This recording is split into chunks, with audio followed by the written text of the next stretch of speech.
ہاں نا عادل، لیکن اس کی بڑی جو بات میں کر رہا ہوں نا، دیکھیں میں کبھی، آپ نے کہا کہ میں کبھی نہ اتنی اس طرح کر کے کرتا نہیں ہوں، اس وقت کرٹیکل مومنٹ ہے پاکستان کے لیے. اگر ہم نے اپنے آپ کو اپنی سمت سیدھی نہ کی، نئی صحیح پٹری پہ نہیں آئے، صراط مستقیم پہ نہیں آئے، تو پاکستان تو اب اللہ معافی دے. دیکھیں میں اگزامپل دیتا ہوں کہ میں کرکٹ، خان صاحب کے ساتھ کرکٹ میں نے کھیل لی ہے نا. اب یہ افغانستان کے ساتھ میچ ہو رہا تھا پاکستان کا کل، ٹھیک ہے یار.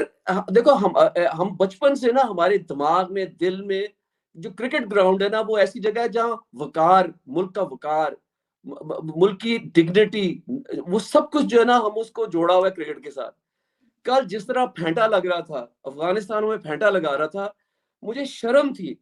اور مجھے شرم بھی تھی. میں نے کہا یا اللہ، یہ اس وقت عکاسی کر رہے ہیں جو ملک کے ساتھ جو حال کیا ہوا نا پچھلے 18 مہینے کے اندر، ہمارے ملک کا جو حال ہوا ہے کہ معیشت بھی ختم، رول آف لا بھی ختم، جمہوریت بھی ختم، ہر بندہ جو ہے وہ بکا ہوا ہے. اور یہ اس وقت جو مار پڑ رہی ہے کرکٹ کی گراؤنڈ پہ، پاکستان یہ کہہ رہا ہے کہ میں جاؤں کدھر. یہ حالت پچھلے 76 سال سے کس نے کی؟ ہماری جرنیلوں نے، غلام جرنیلوں نے.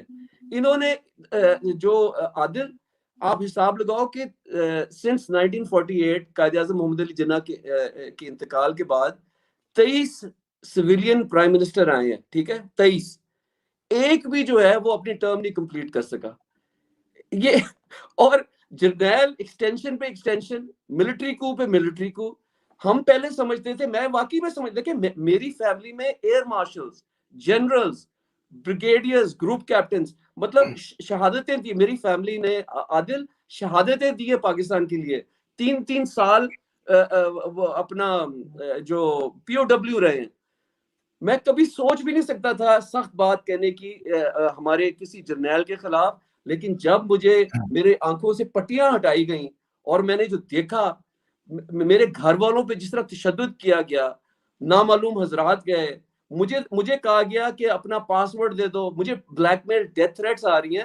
تو میں نے ریئلائز کیا، یا تو ہم ڈر کے مارے، ہم غلام ہیں اور ہم ڈر کے مارے بھاگ جائیں، یا مسلمان کو 2 راستے دیے ہوئے ہیں.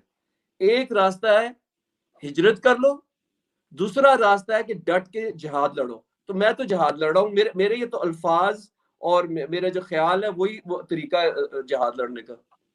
اچھا سلمان بھائی، فائنل کوسچن اس ٹاپک کے اوپر یہ بنتا ہے کہ یہ تو پاکستان میں بچے کو پتا ہے کہ وہ لوگ کہتے ہیں ڈالر آرمی، ڈالر جرنیل، ڈالر پہ بک جاتے ہیں جرنیل. تو پاکستان کے بچے میں ابھی اویئرنس آ گئی ہے.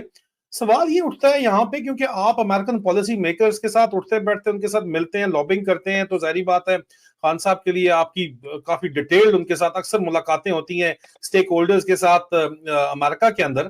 تو وہاں پہ کیا ایسا کام ہے جو، چلیں رجیم چینج ہو گئی، جو بھی ہونا تھا، جو بھی ڈرامہ کرنا تھا وہ لابنگ باجوے نے کی تھی حسین حقانی کے ساتھ، جو کچھ بھی ہوا تھا وہ تو ہو گیا. اس کے بعد جو بیڈ پریس امریکہ کو ملا وہ بھی آپ کے سامنے ہی ہے، جس کی وجہ سے انہوں نے بیک سٹیپ لیا.